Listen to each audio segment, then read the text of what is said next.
Ito na naman, L3 45.6 engine. Trouble nito ay fuel knock.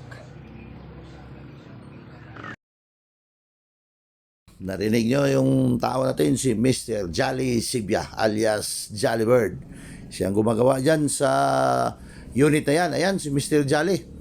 So, problema daw yan sa LT na yan is ang fuel knock. Nag-fuel knock yung kanyang makina. So, ayan, tinitira na ni Mr. Jolly Sibya, aka Jolly Bird. So, pasok mga Nakmar boys.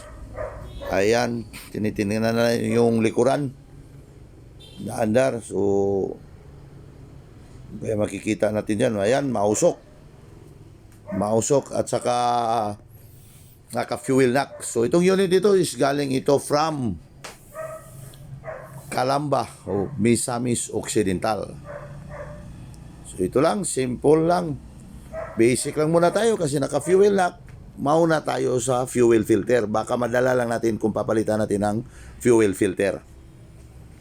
So again, from Calamba, Misamis Occidental. So simpleng-simple lang. Sobrang napaka-basic. So kahit sinong may talyer dyan, kaya itong gawin. So ito lang, fuel filter lang muna tayo. Tinitira na Mr. Imboy dyan. Kasama niya si Mr. Jolly.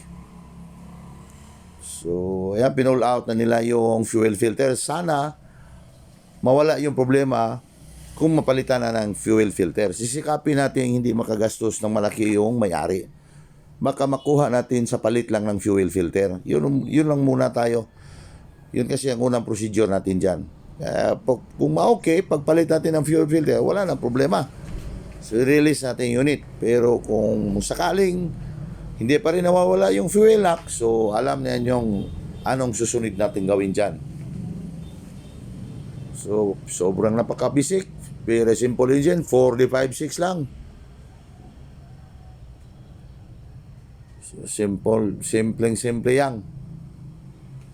Kayang-kaya kahit sino gumawa dyan sa unit na yan. So, again, yung gumatimutira dyan, yung nag-lead sa trabaho dyan is si Mr. Jolly Sibya, aka Jolly Bird. So, ayan, parang tapos na pinalitan nila yung filter dyan. Tingnan natin kung andyan pa ba. Ayan, para pinaanda na nila. So, tinitingnan kung nawala ba yung fuel knock. Kasi fuel knock yan lang yung reklamo sa may-ari dyan. So, shortcut tayo dyan para hindi nawala yung fuel knock.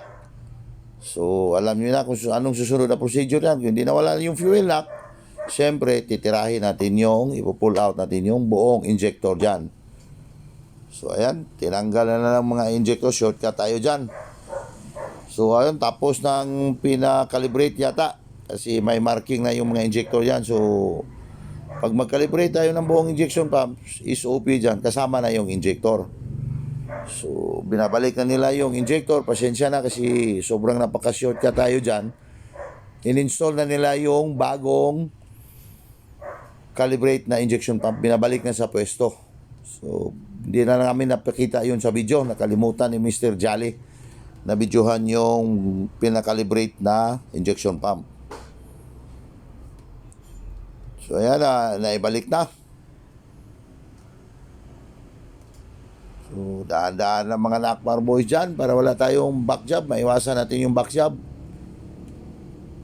So, simple unit lang ginagawa natin yan. Hindi high-end. So, L3. Parang ma-okay na yata yun. So,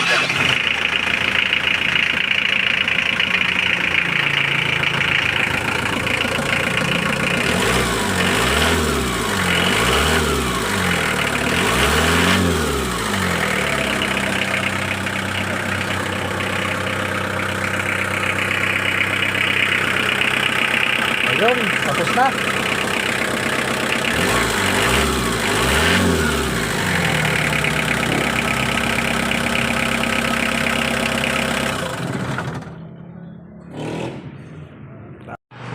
Ha?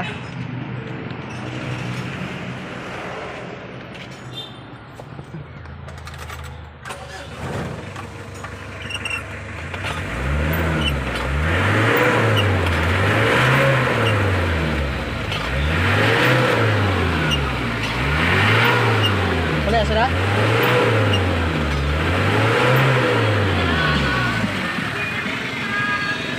Okay na.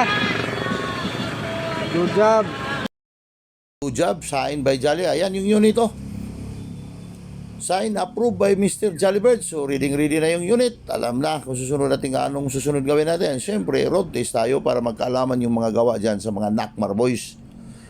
So para mukhang maganda yung andar na, maganda na yung tunog sa kanyang engine. Hindi katulad yung nakarating na yan dito. Sobrang maingay kasi fuel knock talaga. So ready na yung unit para road test para magkaalaman yung gawa dyan sa mga Nakmar boys. Siyempre, yung trabaho niya, nagli-lead sa trabaho niyan is si Mr. Jolly CB. Ayan, naka-road test na. So, yung nagmamaniho dyan, yung official driver sa Nakmar. Ayan, road test na. So, nandyan si Mr. John Paul Enoch, aka GP. So, niro-road test na nila sa paahon na daan para magkaalaman na yung gawa nila. So, paano yan? Mukhang okay na talaga, goods na. So hanggang dito lang mga boss. Maraming salamat sa panonood. Hanggang sa see you on my next video, on our next video. Paalam. Good day everyone. Bye-bye.